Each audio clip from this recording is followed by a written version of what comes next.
Hey there, welcome back. Behind me is my new Defender, and Andre, the owner, was nice enough to drive it here to the shop. And he's also going to tell us a little bit about this vehicle and what he's done with it before I purchased it. So I picked it up from Sonoran Rovers in Tucson, Arizona in 2023.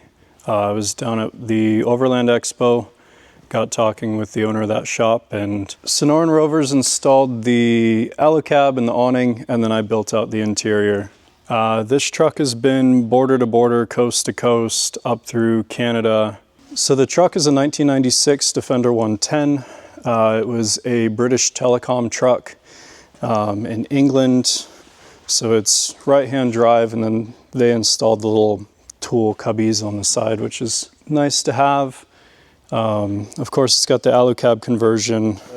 I did a ski season up in Leadville, Colorado, and I learned quickly that when you get a bunch of snow and ice packed in there, you don't get any airflow, so you kick the heater on and you get nothing. So that was an addition after that trip, because I'd get in there with a screwdriver and clear all the ice and snow out. Under the hood, we have a 300 TDI, which is Land Rover's 2.5 liter turbo diesel.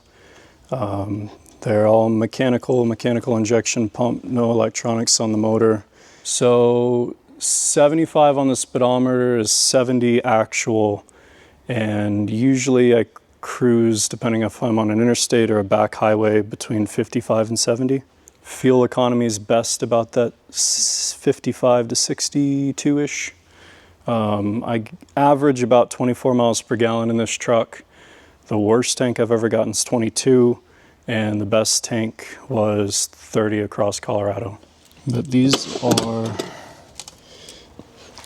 I carry extra fluids in one of them, and then on the other side I keep my tools in there. It's big enough for jumper cables and tow straps and extra fluid bottles in my tool bag. And that's the diesel heater tank. I never got around to dropping the main tank, and long-term goal was to install auxiliary tanks, and I was just going to plumb the diesel heater to the auxiliary tank.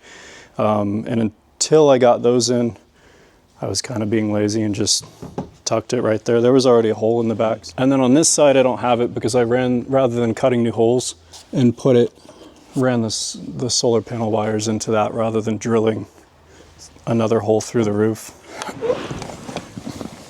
So before this, I had a Tacoma with a soft shell rooftop tent. And if the weather's nice, it's a good setup, but when it's sleeting on you in 20 degrees and 30-mile-an-hour winds, trying to break that down, it's a pain in the butt. And then also having living space, that was kind of my next requirement. You're on a ski trip in the middle of Eastern Oregon, it's 20 degrees out, 20-mile-an-hour winds, and you're trying to keep the stove alight on the back of the tailgate, and it's just not much fun.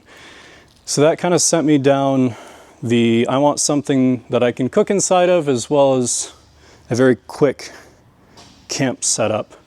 And the AluCab allows you to do that. Basically, I pull into camp, pop the top. Camp is more or less set up. I carried around a little folding table, put the folding table out. If the weather was nice, I'd cook outside. If not, I'd cook inside. That's my very simple water system. Like I said, I was one of the reasons I didn't order the tanks, I wanted to live out of the truck for a while and get a feel for how much water storage I wanted versus how much fuel storage I wanted. So the quick and easy solution was just a little Dometic water jug that goes up to one of their little tap on, tap off faucets into the sink.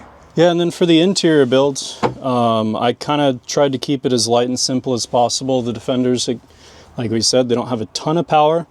So I see people build them using thick wood, and it gets heavy really quick.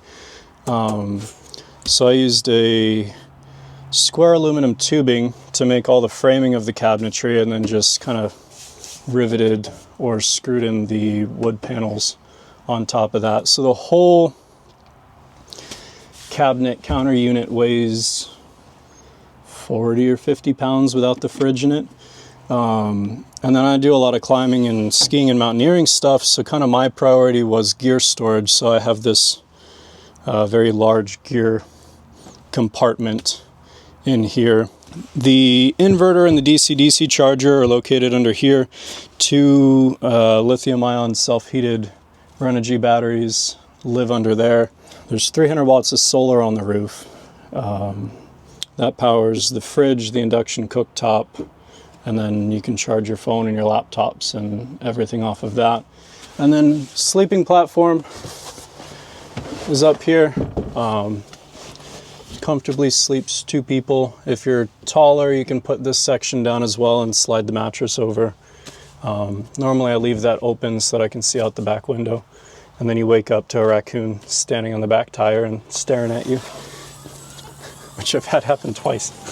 And then the coldest we've camped in it was down to -20 in Leadville. And running the diesel heater and keeping the canvas sides up, it was 55, 60 degrees in the truck.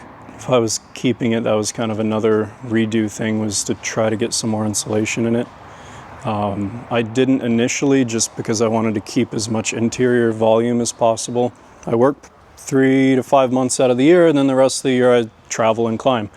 And after 2 years of kind of part-time, full-time living out of it, and then you get a girlfriend in there, and I think between us there's 10 pairs of boots and 2 pairs of skis and duffel bags and all the climbing stuff and whatnot.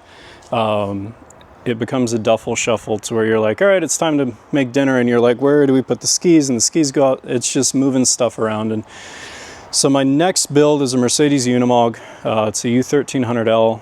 It was a former German army ambulance. The truck is going to stay largely stock, and then one of my Couch Off-Road in Denver, his sister company's Dirtbox Overland. So that should be here in January, and then I'll get it mated up to the truck. And that's a 2.5-inch wall composite panel, kind of an expedition box.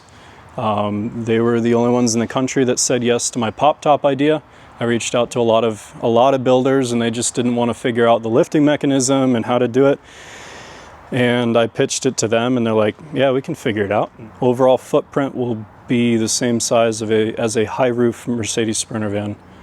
I think it ends up being 18.5 feet long, so still nice and compact for a Unimog and portable, and I'll be able to get done with a day of ice climbing, go take a shower, and then hop in, shower, cook dinner, have whatever at -20, -30 degrees up in Canada, and should make for a good home. Well, thanks for letting me do this interview, and also thanks for bringing the vehicle to me. And you'll be able to watch my videos and see what adventures I take this vehicle on. Absolutely. That's kind of, I've had a couple of other people reach out, and I've been kind of selective with who I respond to, because you get some people that, you know, it's just going to live in a garage, and they might take their kid to go get ice cream once a year out of it. So no, I'm excited for you to get it and see what you do with it. I'm really excited to have this vehicle, and it seems like a lot of world adventurers that I watch on YouTube have a similar setup to this. I love this design over having a rooftop tent, and I think this is going to work really great for me. So if you want to see where I take this vehicle and what modifications I do to it, comment below and click subscribe.